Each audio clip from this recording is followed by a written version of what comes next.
Good morning. All right, so I think today we kind of moved on from our last midterm. We're ready to start a next set of topics. And the first topic that we want to look at, we're going to be looking today at chapter 25. Now we could ask, what does chapter 25 say? And chapter 25, the title, Electric Current and Resistance. So I'm going to go ahead and write those down. Electric current and resistance.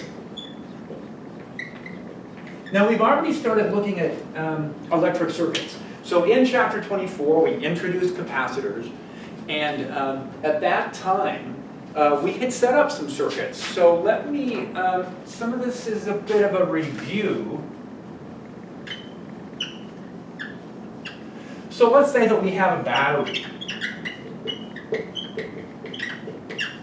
So in chapter 24 we were looking at capacitors, and we said we were going to have the batteries as a source of voltage. So the batteries are going to have some value of electric potential associated with them. And we said that for batteries, what this electric potential is keeping track of is the characteristics of the particular chemical reaction that's being run. We'll put a plus side on here, we'll say there's a minus side over here. And so we said there's some kind of a chemical reaction going on inside.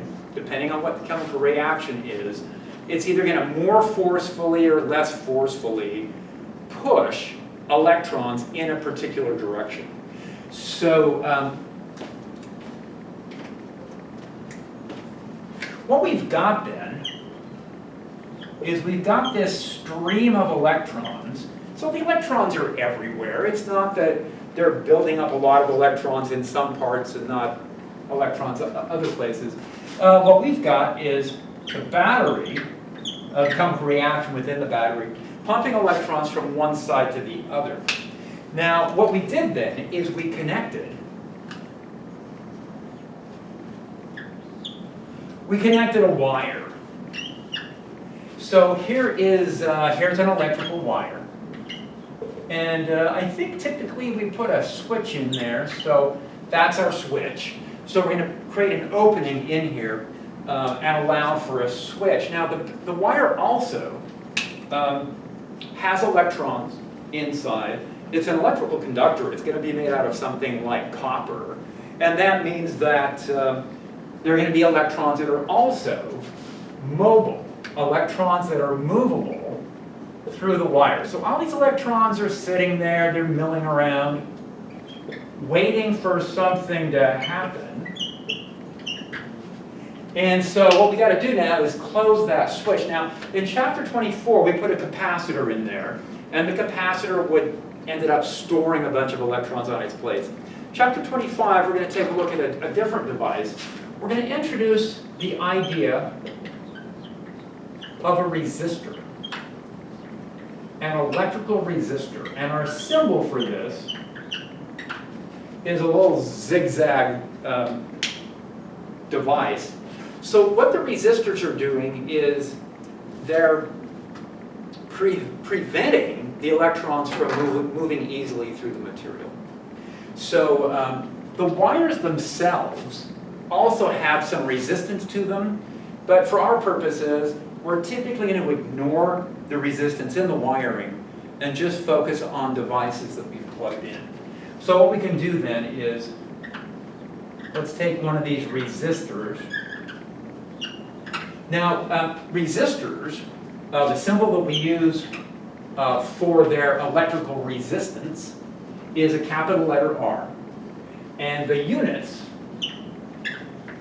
that we're going to use for this are going to be, this is a Greek letter, a capital letter, ohm. It's a Greek letter, omega, and the official unit for electrical resistance is the ohm. So resistors have different amounts of electrical resistance. So let's try something here. Let's say we have a resistor, and it's 20 ohms. And we have a battery, and the battery is, well, 40 volts sounds unlikely, but let's say that we've got a battery or a series of batteries that are maintaining 40 volts.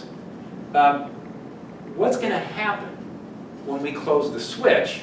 How many electrons are we going to have flowing? And to calculate this, what we do then is, imagine we close the switch. The battery starts pumping those electrons. Remember, the electrons are going out the negative terminal, making their way through. Now, as we talked about in chapter 24, it's not like we have to wait for electrons to reach this resistor. The electrons are already everywhere. So when we close the switch, almost instantaneously, the electrons start moving everywhere. Now, that movement of charge is called electric current.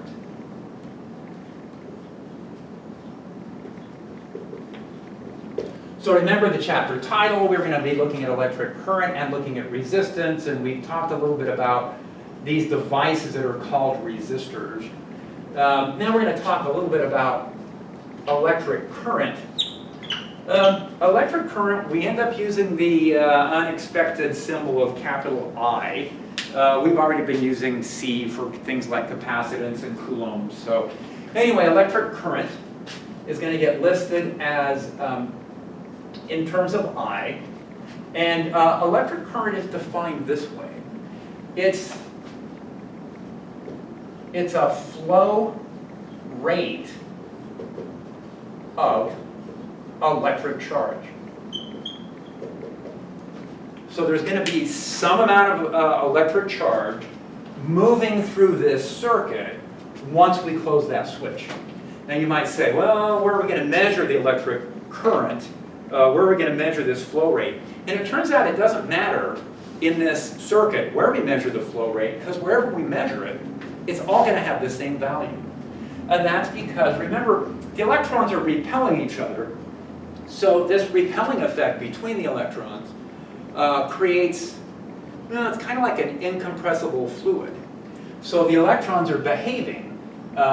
They don't tend to bunch up. They tend to maintain their distance. It's a good strategy for them, I guess. And that means everything is moving. All these electrons are moving at, on average, some speed. And so this flow rate of charge is going to be termed electric current. So the way this is defined, we're actually going to define it as dq/dt. So it's the rate at which charge is passing a particular location. So as we were saying, it doesn't really matter where we set up. Let's say we set up right there. So I'm going to stand right next to that wire, and I'm going to count all the electrons. I got my timer out. I'm going to keep track of the rate at which electric charge is moving past that location. Now, instead of just counting the number of electrons, what we could do is just count the amount of charge that goes by.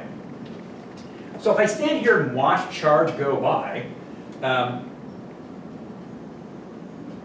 it's going to give me the same value as if I was standing over here and watching charge go by. Or if I'm standing over here. It doesn't really matter where I make that measurement, because what we've got right now, it's a simple circuit. There's really just one loop. And since there's one loop and all the electrons are going to go into motion roughly together, that means that wherever I measure the current, it's going to have the same value. So single loop circuit, current's going to be the same at all locations.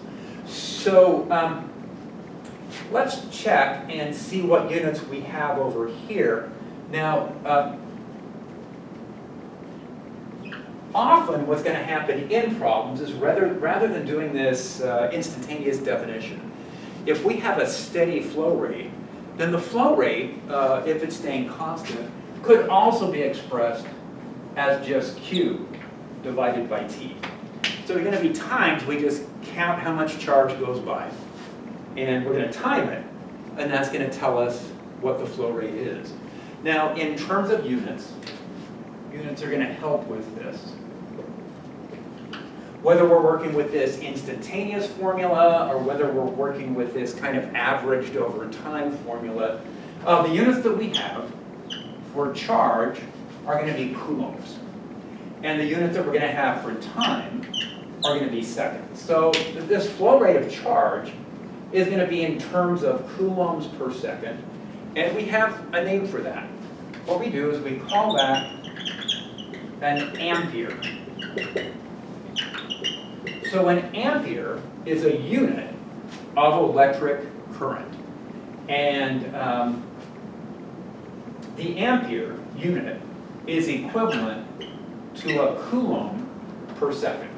So a coulomb of charge going by every second equals 1 ampere. Now this may be a unit that you're familiar with. Often we abbreviate this and just say there's some number of amps. So there's some number of amps of current flowing through this particular circuit. So that's kind of outlining kind of the main two topics that we're looking at in this chapter. And then what we want to do is kind of bring them all together and find out, for, let's say for a given amount of voltage, a certain amount of resistance, how much current is going to actually go through my circuit. And it turns out that for that,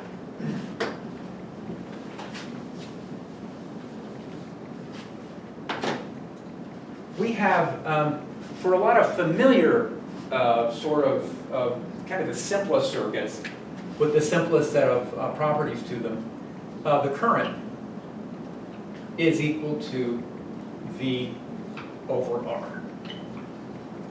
So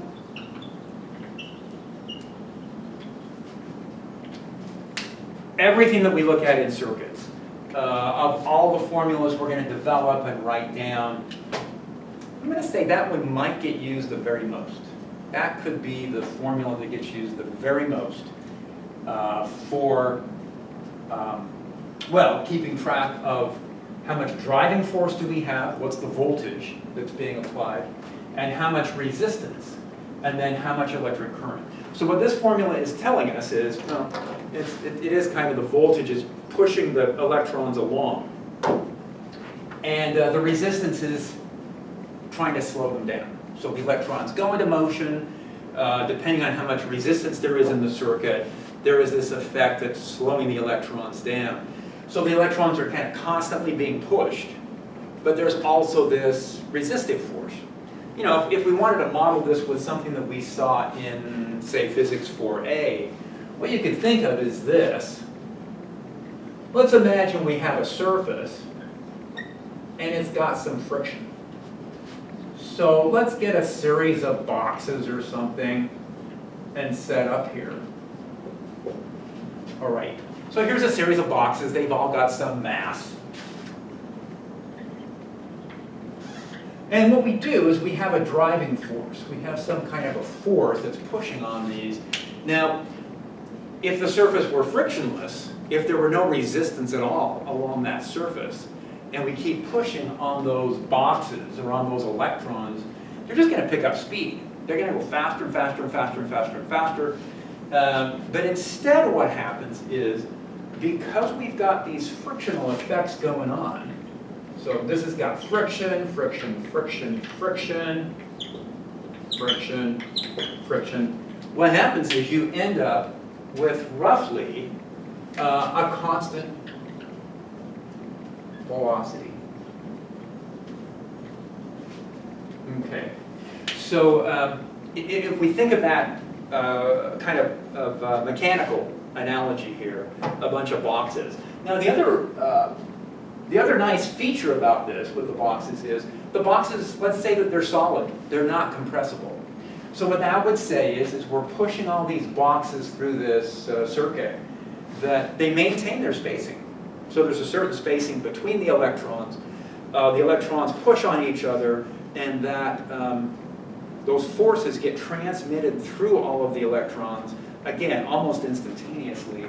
So that leads to some kind of a constant velocity. Now, if those are electrons in motion, that tells us how much electric current we're going to have. And the way, again, we would calculate that is keeping track of how much charge goes by in a given amount of time. Now, with electric current, we could imagine two different definitions as to what direction is the current traveling. Now, electric circuits were around for 100 years before electrons were ever discovered. And just by chance, it turned out that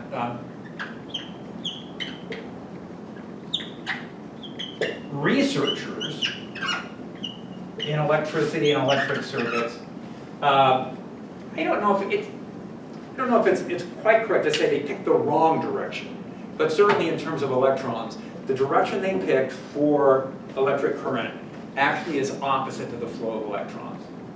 Turns out that it doesn't really affect most of our formulas. From time to time, we'll remind ourselves which direction are the electrons traveling and which direction have we defined the current.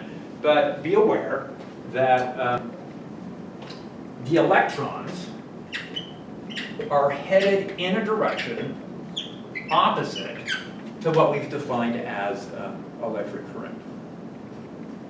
Okay, so let's get back to this. So we said this is going to become really important for us.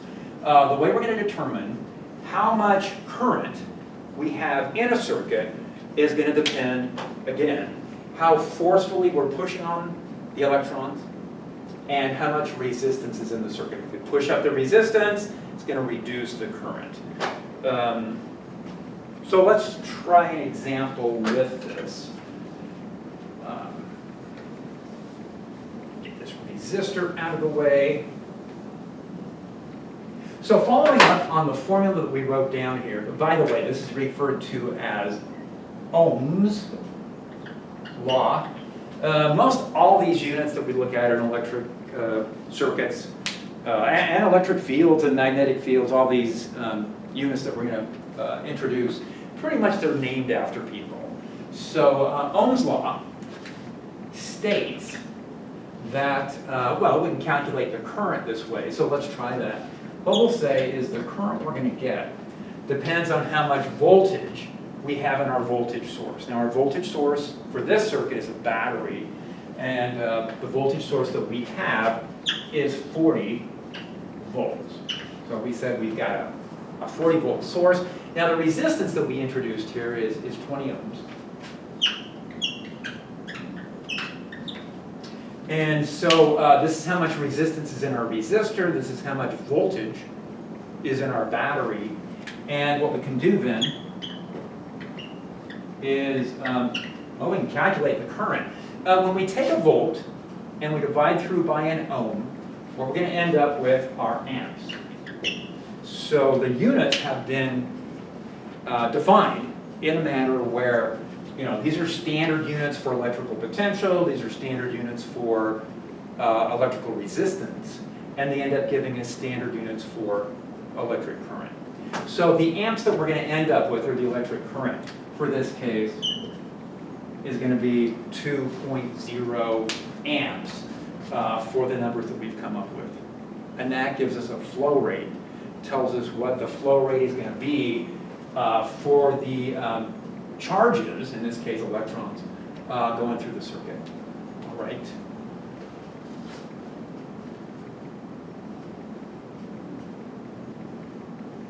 Now we could ask, what is this resistance? What kind of a device would have a resistance to it? And there's a lot of very familiar devices. It could be a light bulb. It could be something like an incandescent light bulb, kind of an old-fashioned sort of light bulb that lights up. And the way that the light bulb does light up is by having wiring inside that light bulb that actually has more resistance than the surrounding wires. So when we have current set up in these wires, actually current, I guess we're going to say is this direction. If we have current going through these wires, and there's a region of higher resistance density, more resistance packed into that smaller region, that's actually where most of the energy is going to end up being used. If we go back and think of this analogy, let's see. Let's say we have a surface here, and there's one location, maybe right in here, where the resistance is really high. So if there's a resistance where there's a lot of friction, that's our high resistance region. Well then, as I'm pushing these blocks through, as each block goes through that region, that's a higher frictional force.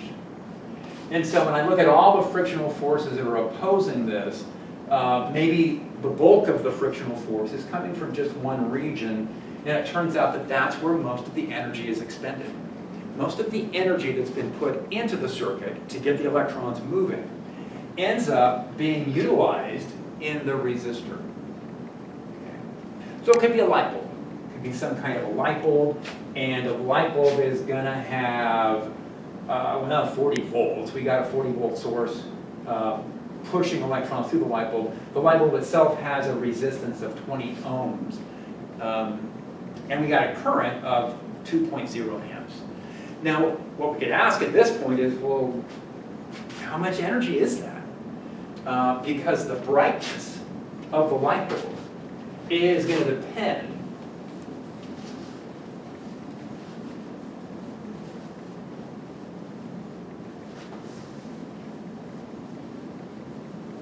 on how much energy is going into lighting up the light bulb.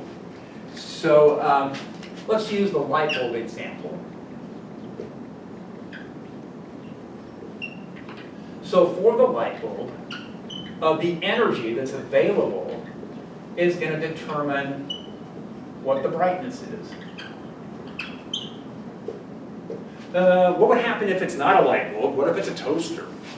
You know, the toaster is a, that's a good example of a resistor. You can look right inside the toaster, you can see the resistors. You can see the resistors heating up inside there. Hey, same idea. The energy, the electrical energy that's going into the circuit is primarily going into those heating elements, and it's showing up as thermal energy. And it's showing up as infrared. You can see the infrared, well, you can't see the infrared. You can see the visible light coming out of there. You can feel the infrared coming off that toaster. So energy is going to be related to the brightness of a light bulb, for example. And so not energy exclusively, but more particularly the energy rate. How much energy is going into that resistor as a function of time? At what rate is the energy going in? And that means it's going to be power. Now, just a quick review here. What are units on energy? Standard units would be joules. So if we're thinking in terms of units, this would be joules. The time would be in seconds, and the watts would be joules per second. Now, with electrical devices, watts is probably pretty familiar, right? If you've looked for light bulbs, or maybe I need a 50-watt light bulb or a 60-watt light bulb for this room. Those are the units that when you go and buy a light bulb, most typically they're listed in terms of how many watts. And that number of watts is going to tell us, it's going to depend on efficiencies too, but those number of watts are going to give us an idea of how bright the light bulb might be. Now, we can determine, we can kind of write out what this power should equal. How could we go in and calculate how much power is available for this resistor? Now, if the power is energy per time, so the power is energy per time, and energy can be written as charge times voltage, electrical potential, and that whole thing gets divided by time. What we can do then in this formula is we can take the time in the denominator, move it over to where the charge is, and notice what I have is charge per time times the electric potential times the voltage. So that says that the power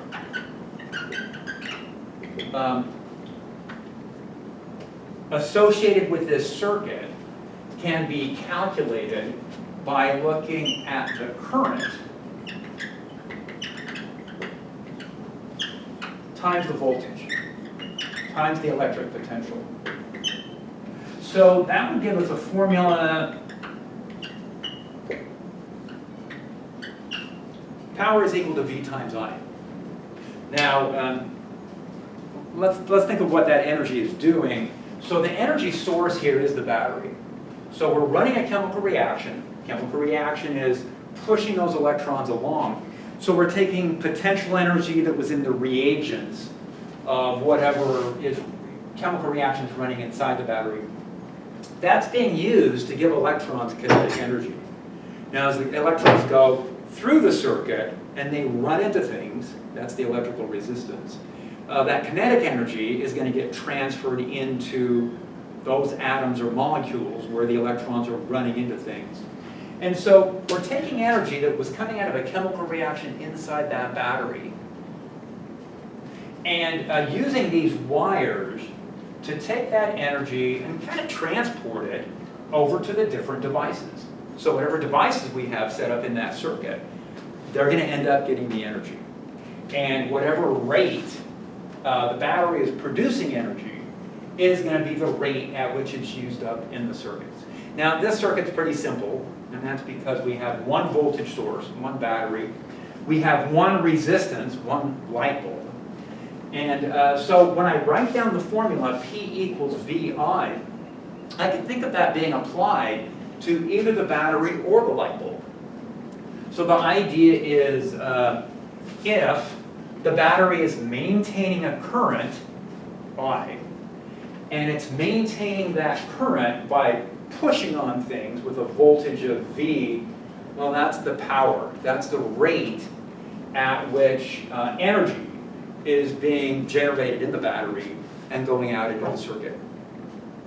So similarly, we could take that very same formula and we could apply it to the resistor. We could say that whatever current is going through the resistor, we can take that electric current and multiply it by the voltage difference across the resistor. So if you think of, let's get the voltmeters out again. So here are our voltmeters. If we take our voltmeters and we attach them right here, you'd say, hey, we're measuring the voltage across the battery. Now, let's move over here and find out what the voltage is across this resistor. Well, now I got the voltmeter set up, so I'm measuring the voltage across the resistor. If the wires have negligible resistance in them, then taking the voltage here is going to be essentially the same thing as taking the voltage here. Now we could do this. Instead of having one resistor here, what if we had two? What if I had a second resistor in here? So here's another resistor, and maybe this is another 20 ohm resistor. Well, in this case, what we're going to end up doing is doubling the amount of resistance. I got twice as much resistance now. If I double the amount of resistance, current's going to do what? The current's going to drop down to half the value that it was at. So, and in this case, when I calculate the rate of energy coming out of the battery, the energy's not going 100% to that resistor. It's going to get divided up between the two resistors in general. So, since the two resistors in the example we have on the board right now, since they have the same electrical resistance, then they'll each get half the energy. And so, taking this formula, I could write this as P is equal to V times I. I could say, well, that applies for the battery. Or I could say it applies to each one of the resistors. So I could take each resistor individually and say P equals VI. P equals VI for each one of the resistors in our circuit. Okay.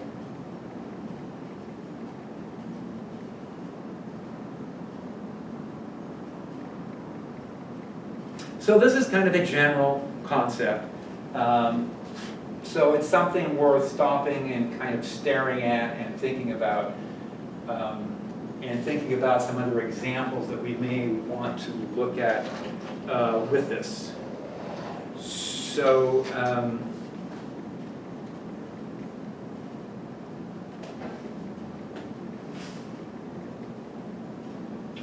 all right, let's do this.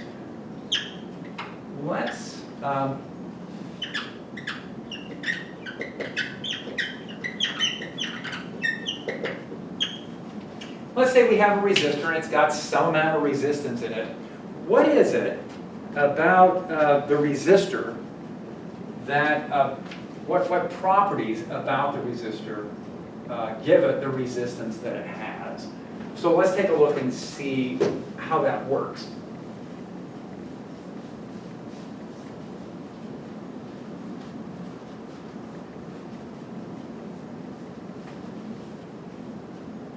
Now, if you open up almost any kind of electronic device, you're going to see lots of resistors soldered into the circuits inside there. And so if we ask, let's say we have a resistor. If I look in the circuit, a lot of times what the resistors look like is they look like little tiny cylinders inside there. And then they'll have some bands of color. So, you know, I'll put some bands here. Now, the colors are actually telling us information about how much resistance that resistor has. And I don't know what I don't have that pattern memorized. But the resistors, just to be able to identify them if you open something up, they're going to be pretty small. They're going to have some bands of color on them, and if you have really good color vision, which I don't, you're going to be able to figure out what the resistance is by looking at those colors, because each color represents a different numerical value. So that's what the resistor looks like. Then it has a property of resistance that we're saying is capital R. Now, what determines how much resistance a resistor would have? And what's going to happen with our resistor is this. First of all, it's going to be made out of some material. Different materials are going to have intrinsically different resistance effects. So we call that resistivity.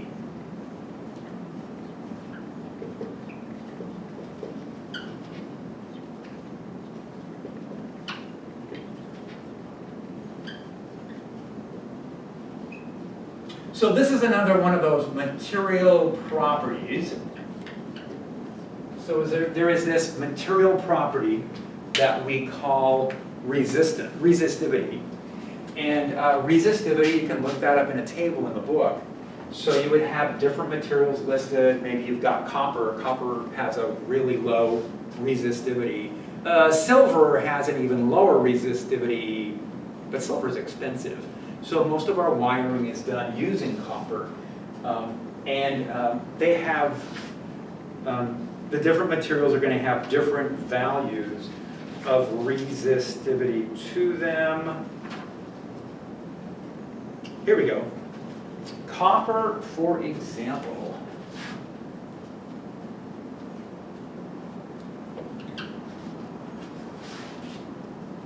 has an intrinsic resistivity of 16.8 times 10 to the minus 9 ohm meters. Now,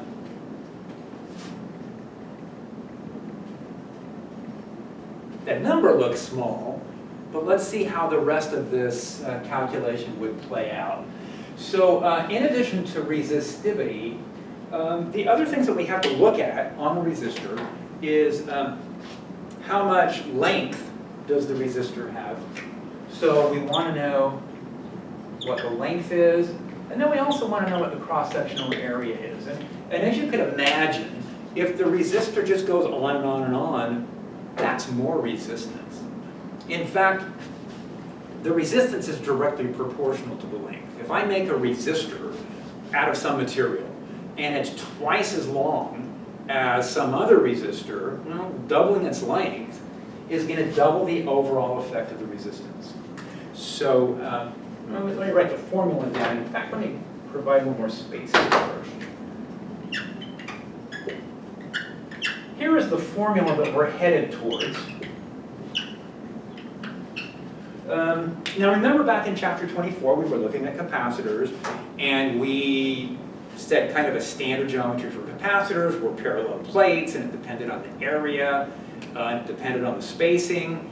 Now what we're finding for resistors is, yeah, we can determine what the resistance is going to be. This time we're going to need to know the length. You know, more length means more resistance. And we need to know what it's made out of. Whatever it's made out of is going to determine what the resistivity is. Now the other item that comes up is cross-sectional area. So if I think of this resistor as being cylindrical, that's kind of a cylinder of material very often. And what that says is, we've got current. Here is some electric current. And remember, the current is going to be happening on both sides of the resistor, and that current is also going to be happening within the resistor itself, and they're all going to be the same value. So if we measure the current here, and measure the current here, or measure the current within the resistor itself, all the same value. Again, it's back to that non-compressible analogy that we're working from here. But what happens within the resistor is that the number of paths that the resistor is able to, or the current is able to follow, is proportional to the cross-sectional area. So if I broaden this out, that reduces the resistance. What happens is the cross-sectional area is proportional to how many lanes of traffic the electrons can follow along. And so that's in the denominator we see in the formula. If I double the cross-sectional area of a resistor, that's going to drop the overall resistance by a factor of 2. Okay, so what's typically happening here, let's see, I've got some copper wire on this side, I've got some copper wire on this side, there's not much resistance there. The resistor itself is going to be made out of something that has a much, much higher value of resistivity.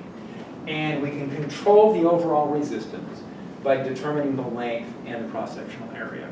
So that's kind of our formula for deciding how much resistance we would have in a particular device that we're building. We could do a quick check on units too. Let's see what happens in terms of the units. All right, units time. Okay, I guess we should let everybody know too. There are going to be a lot of units. Okay, over the next, well, through the rest of the course, we are going to be defining a lot of units as we go along. So it's worth getting those organized. Maybe write up within your notes a list of all the units we've looked at. Keep reviewing them. Talk to yourself. Tell yourself what each one of those units applies to. In any case, if we take a look at the units here, what we've got is,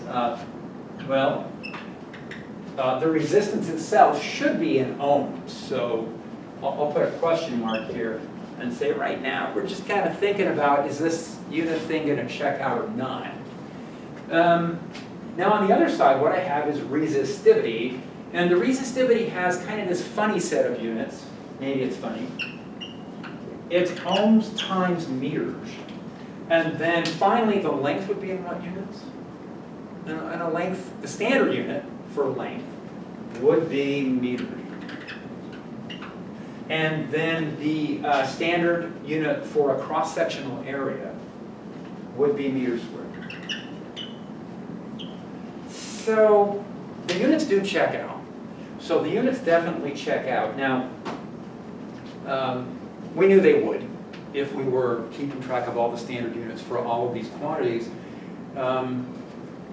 So the way this happened was that the ohms, first of all, the ohms were defined in terms of voltages and currents. And then once we've defined ohms, well then resistivity is kind of stuck with whatever units it ends up with. And it just turns out that resistivity gets left with units of ohms times meters. Okay. So anyway, that's how the units would work out for that particular formula. Okay, so let's see where we are with our list here. We've got a battery, running a chemical reaction, maintaining a certain voltage. We've got something in the circuit. Maybe it's a toaster. Maybe it's a heating element in something, which would be a toaster. Maybe it's a light bulb, something like that.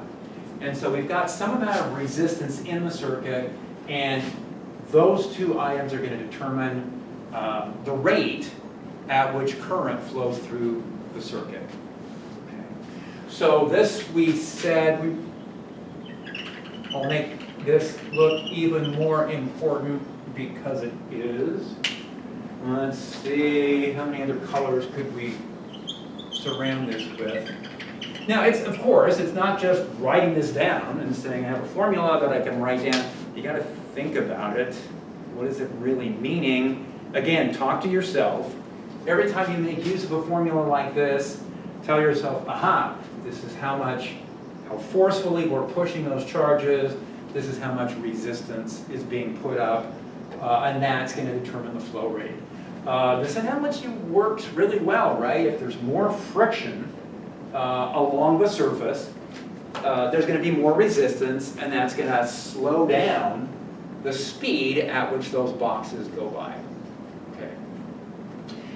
The boxes are representing electrons here, and it is the case that within a material, let's say we have a copper wire, well, there's a fixed number of electrons to work from. So the number of electrons isn't really changing. So if I want to have more current, what I have to do is make the electrons go faster. So current in a piece of copper wire is, well, it depends on how many electrons are there, but it depends on how fast they're going. So if the current's going up, that means the electrons are moving faster. If the current's dropping to a lower value, the electrons are slowing down. So the electrons speeding up or slowing down, those values are going to determine how much current. We'll see this, we'll see some more with that, more detailed look at that. So this is going to become really important to us. Let's try another example, or let's get, oh no, where did the power formula go? We got to get the power formula up here. All right, let's add a couple of items to our important concept list.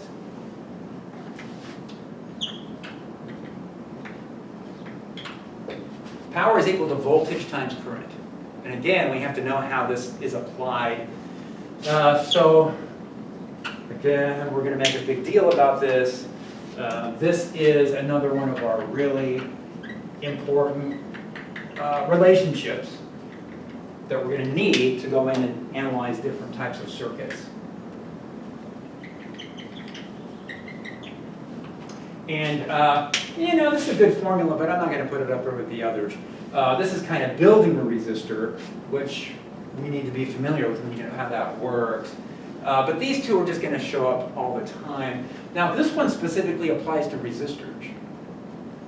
But from what we just talked about, we go, oh, the power formula, that's going to apply to batteries, applies to resistors, it actually applies to capacitors. So if we go back to chapter 24, we could have calculated the rate at which energy was being stored in the capacitor. In any case, this applies to every device. Okay. So, and again, we have to look at some examples to see how that's going to get used.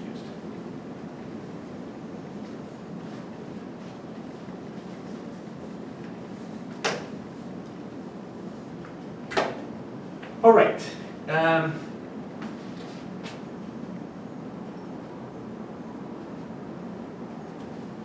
Let's talk a little bit now about voltage sources. And these are also referred to as power sources. That's where the energy sources. This is where we're getting our energy. What is it that provides the energy when we're operating some kind of an electrical device? And for the most part, for right now, pretty much through the rest of the course, we're going to really come down to two different voltage sources .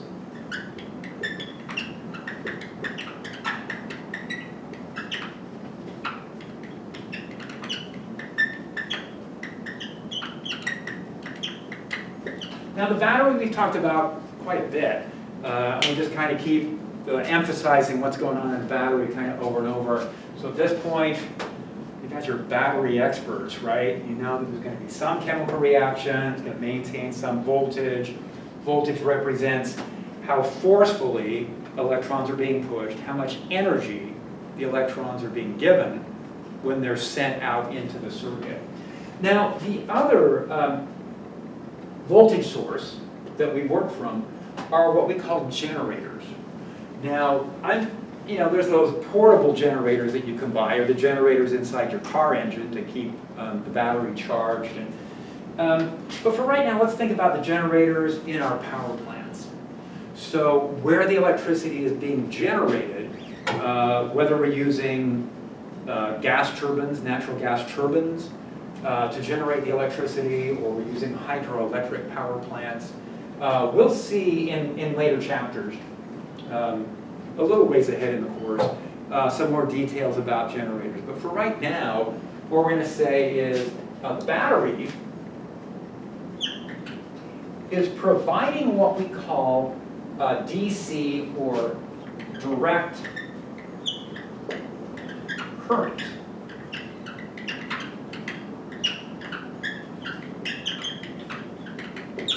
Now, I don't know if this was the best name for this effect, but what direct current says is this. Direct current says that if we look at a battery and we look at the voltage as a function of time, batteries are really boring. Batteries just maintain that voltage at all times. And you go, well, of course, whatever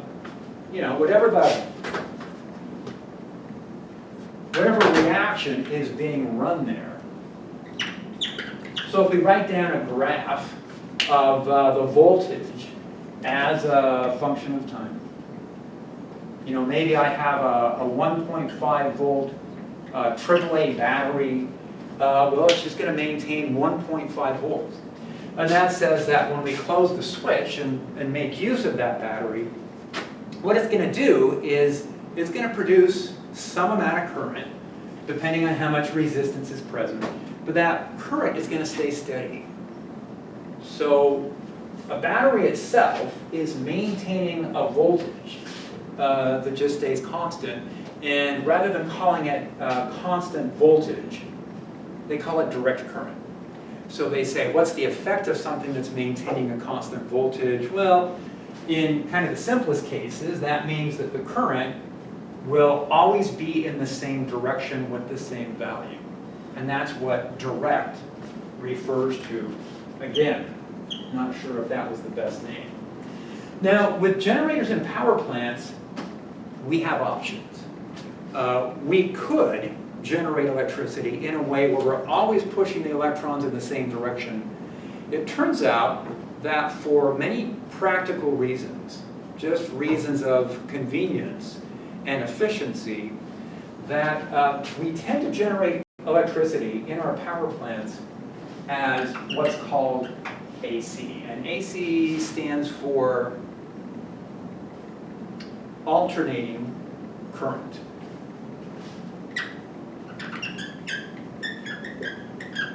Again, maybe not the best name that we could have come up with for this. Again, probably a better name would be alternating voltage. Voltage that varies with time rather than something that's direct. So, and the best example of kind of tapping into what's going on in the electrical power plants is to plug into an outlet, right? You just look for an electrical outlet. do it. Here's my electric outlet. I've got a couple of slots and, you know, an opening here. So there's my electric outlet panel. Maybe I'll redraw it over here.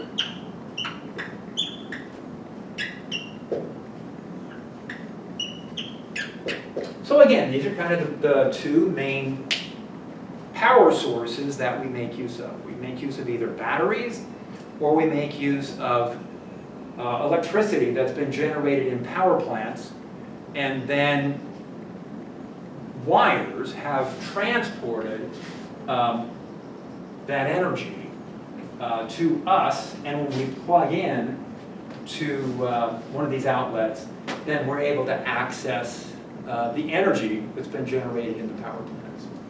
Now, if we compare what the voltage looks like as a function of time, we're going to find that we have a very different plot.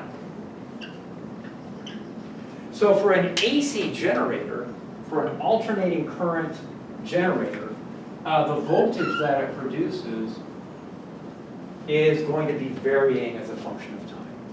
And it's going to be oscillating in a way where not only does the voltage vary with time, but the direction changes. So what happens is, you know, during half of the cycle, electrons are being pushed this way, but during the other half of the cycle, electrons are being pushed the other way. And then back again here, and then back again here, and then back again here. So you get these oscillations taking place in terms of the electric potential, and the current follows that. So for this, what we can do is, let's get rid of our battery over here.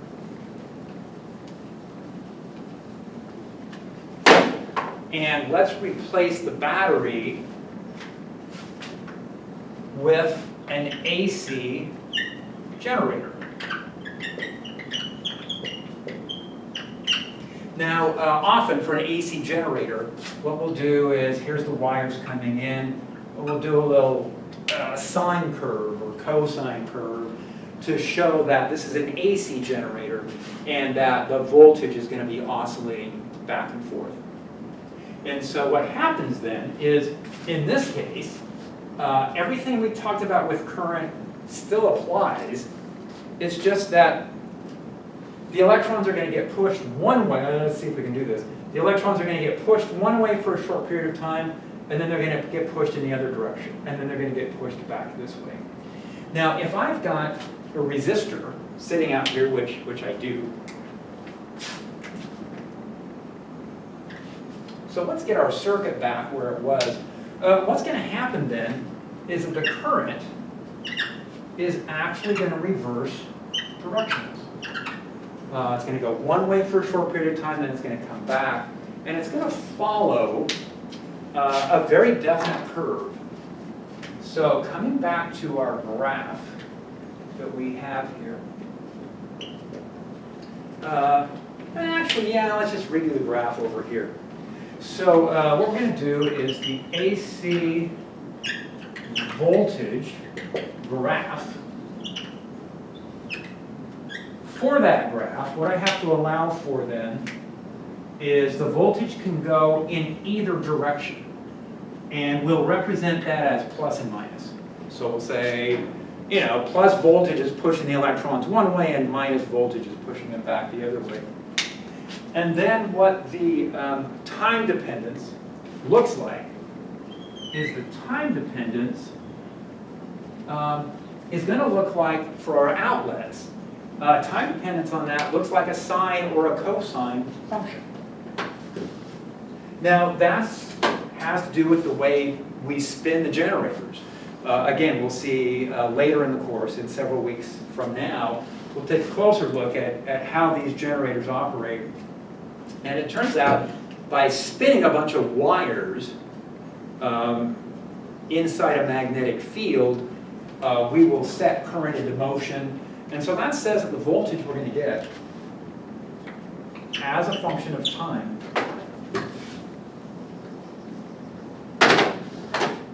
can be represented as some kind of a fixed peak voltage. I'll call that V0.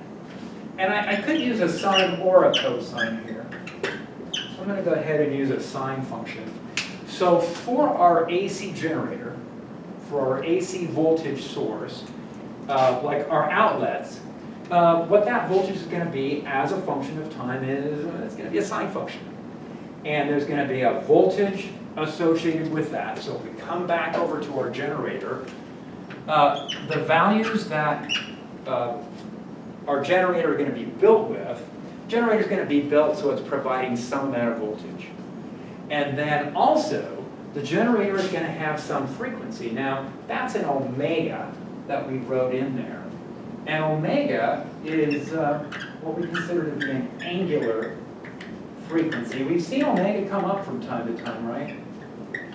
We saw it with angular velocity, and then we saw it with oscillations, mechanical oscillations, things oscillating back and forth in physics 4A, when we were looking at vibrations propagating in materials, sound, for example. So the angular frequency here has units of radians per second. We can also list this as a cycles frequency. So rather than working in terms of radians, what we could do, now the frequency here is typically goes by the name of just frequency, and that is in cycles per second. And cycles per second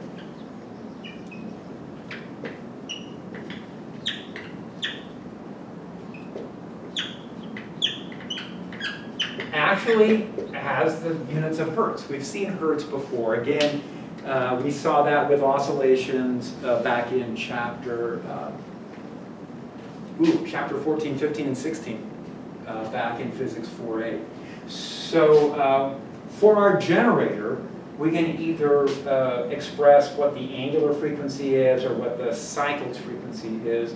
And for an electric outlet, a standard electric outlet in the United States, what is the frequency of oscillations? And everybody has reached a convention, everybody's agreed upon 60 oscillations per second. So that's the speed at which the generators are being spun. And 60 times a second, that's pretty fast, right? Every second, that generator's going around 60 times. So standard electricity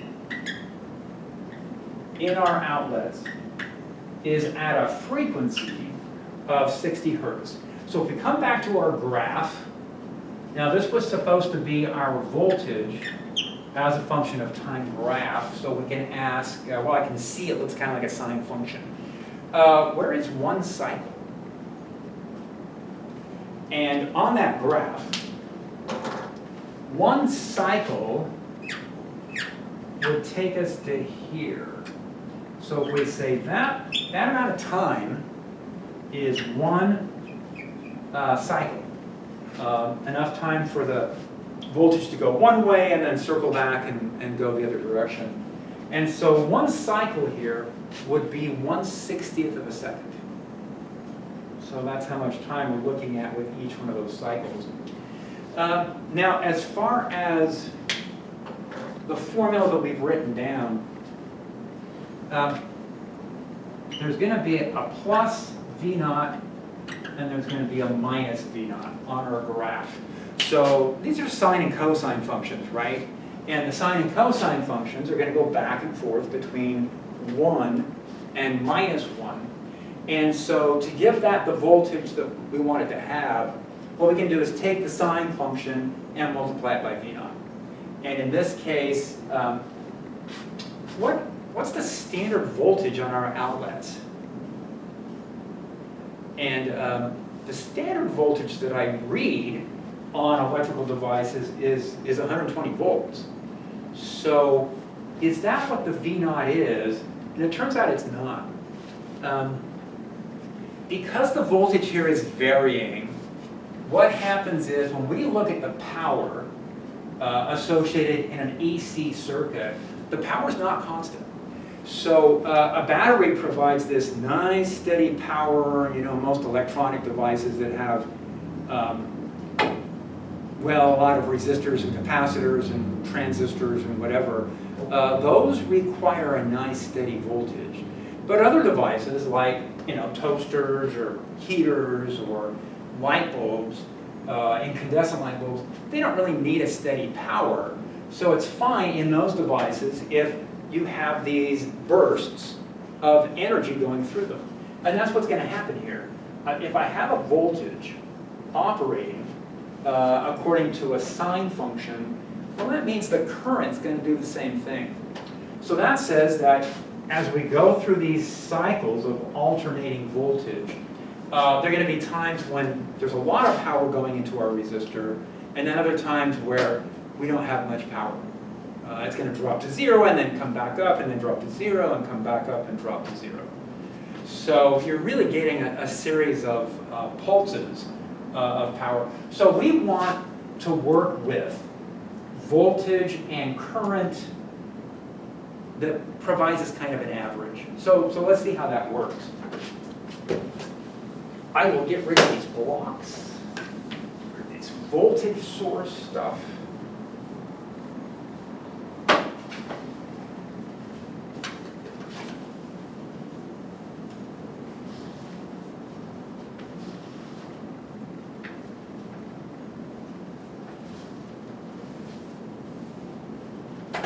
So it looks like we're probably coming up on time where we've got several minutes left. Let's go ahead and finish this out. So if I'm looking at an AC power source, let's say,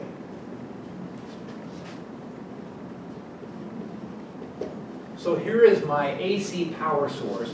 Now we had written down that the voltage being produced by my AC generator is going to be some peak value V0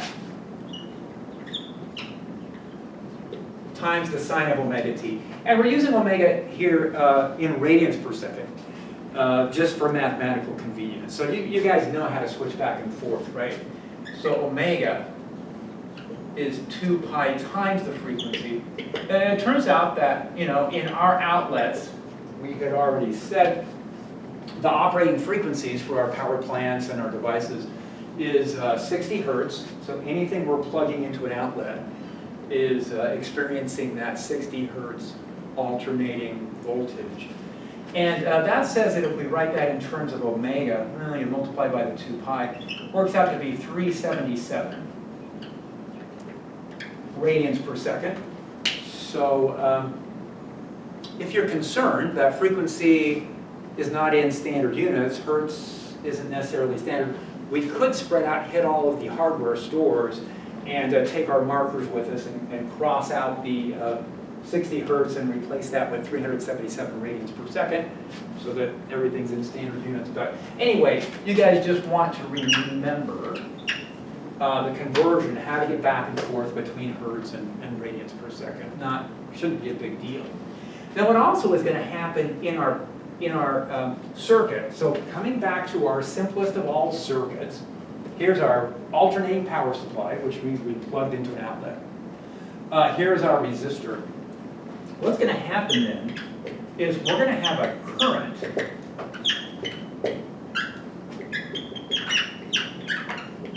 that lines right up with the voltage. So resistors are pretty simple devices. And if all I've got in a circuit is a resistor, then it turns out that the current and the voltage, they're in phase with each other. However I'm driving the current, that's how the current responds. Now we're going to find out, again, later chapters looking ahead, that's not always the case. We're going to find out that for different devices, not resistors, but for capacitors and devices called inductors, that the current and the voltage are not in phase with each other. But for right now, we're looking at kind of the simplest example here. Now, V0, we're going to say, depends on whatever our power source is. But I0 is going to depend on V0 over R. So coming back to our most central formula of everything, it says that whatever the peak current is, it's going to depend on the peak voltage, and it's going to depend on resistance. Now, if that's the case, then what we would have, let me get this out of the way. Let's see how this would work. So, if we're looking at voltage as a function of time, the voltage is doing that, right? There are these oscillations that the voltage is going through. Meanwhile, the current is doing the very same thing. The two graphs look exactly the same. The timing, the period that it takes for one of these cycles is the very same in both. The difference here is that the voltage is going between plus and minus V naught, whereas the current is going between plus and minus I naught. So that's the difference between those. Now, the question then becomes, what does the power look like as a function of time? So let's do this.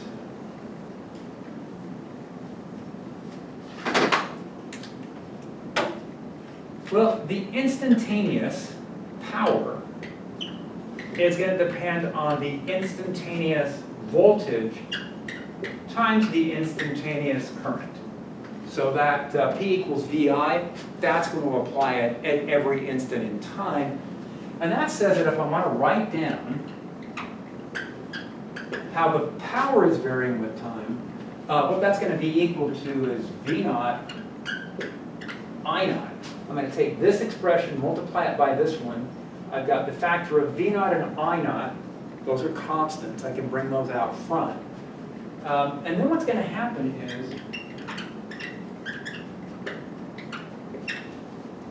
I'm going to get a factor of sine squared. So it says that the power isn't varying like a sine function. The power is varying like a sine squared function. And the sine squared function has some pretty different properties from the sine itself. The sine itself goes positive and negative. On average, it's equal to 0. But not the sine squared function. The sine squared function. So let's get a drawing of that and ask what's happening. So this will be power. Again, it's this circuit right here. Power going through my resistor, my light bulb, whatever, as a function of time. And this time, what's going to happen is that the sine squared function is going to be the product of these two processes here. That's going to look like this. Now, for this half of the cycle, I'm getting a power, and the power is a positive value, and that says, yes, I'm transferring energy into that resistor. But through the second part of the cycle, I still get power. So the resistors don't really care if the current's going this way or this way. They're still going to be able to take energy out of the circuit, regardless of which direction the current is traveling. And so that says that during one cycle of voltage, I'm going to get one cycle of current, but I'm going to get two pulses of power. I'm going to get a pulse of power when the current's going one way, then it's going to slow down and stop. And then I'm going to get a second pulse of power when the current reverses and goes back through the device the other way. So what we can add to this, I guess, is that the power then is always going to be positive for a resistor. Resistors, you're always putting energy in, right? You never get energy back out of the resistor, because the resistor is going to take the electrical energy and convert it into thermal energy, or it's going to radiate a bunch of light, or it's going to radiate a bunch of infrared. That energy's gone. We're not going to get that back out. So the energy going into a resistor varies between 0 and a peak value. So the peak value here for the power, P naught is equal to V naught times I naught. So whatever the peak values are on the voltage And on the current, that's going to determine what the peak value will be for the power. Okay. All right. So that's what's happening with the alternating power. One more quick item here, and we'll probably pick up with this at the next meeting. Officially, this is Monday, and so March 16th. And so our next meeting on Wednesday, March 18th. We'll pick up from this. But let me just kind of put this out here now. What would be the average power? On average, if I take a look at this sine squared function, I go, okay, on average, how much power am I getting? Because as I go through these cycles, it drops all the way to 0, but then it comes all the way back up to this peak value. Anybody know offhand what the average value of a sine squared function is? And sine squared functions have an average value of 1/2. So sine squared functions on their own vary between 0 and 1, and they are symmetrically placed. So it says that the average power that we're going to get is equal to the peak power times 1/2. So what we do then is this. What we say is that the average power is actually equal to 1/2, the 1/2 coming from averaging the sine squared function. And that says it's going to be 1/2 V naught times I naught. Now, the idea then is, how could we adjust the voltages and the currents so that I don't have to carry this factor of 1/2 around with me all the time? And what we do is this. We replace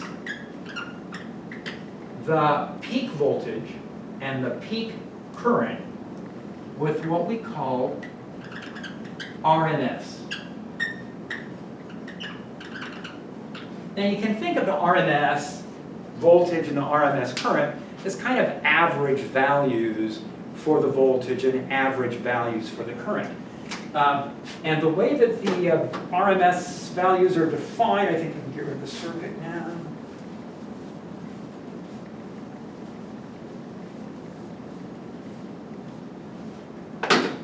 What we do is we make an adjustment. What we say is VRMS is equal to the square root of 1/2 times the peak voltage.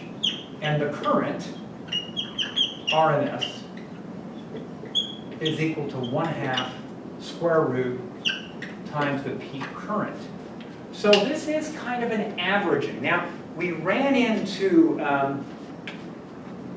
this in thermodynamics. When we were looking at gas molecules, and we said they have a wide range of different velocities to them, we said that we could use RMS as kind of an average velocity that was pretty directly related to kinetic energy, on average. And so we're doing the same thing here. We're actually using the same averaging techniques of squaring, taking a mean of the squares, and then taking a square root of the mean of the squares. So square root of the mean of the squares gives us this value of 1/2 square root. At least it does for sine and cosine functions. Now, once we've made this adjustment, what we can do then is we can come back to these formulas that we wrote down before, and we can use RMSs. Now, we already said we could use peak values, but now we're going to say, you know, when we're working with AC circuits, everything that we measure, the voltages, the currents, they're all RMS values. If we look at standard electrical circuits, we said they have a frequency of 60 hertz. And now we're going to say that they have a voltage of 120 volts. And that is not a peak voltage, that's an RMS voltage. So we intentionally use RMS values as sort of average values for the voltage and the current. What that lets us do is we get to keep the very same formulas we've been using. The current now is RMS, the voltage is RMS. Uh-oh, what happens on this one? How do we turn this into an AC formula? Because, you know, the power, the current, the voltage, they're not constant anymore. And so what we do is we say, on average, the power is going to equal the RMS voltage times the RMS current, done. So we do have to remember how we got there. So we need to be able to convert back and forth between peak value and RMS values. But once we get into these circuits, kind of the default, whenever we're working in AC circuits, if you're given numbers, the default there is that those are RMS values that we're working with. All right, questions on any of this? Let me know.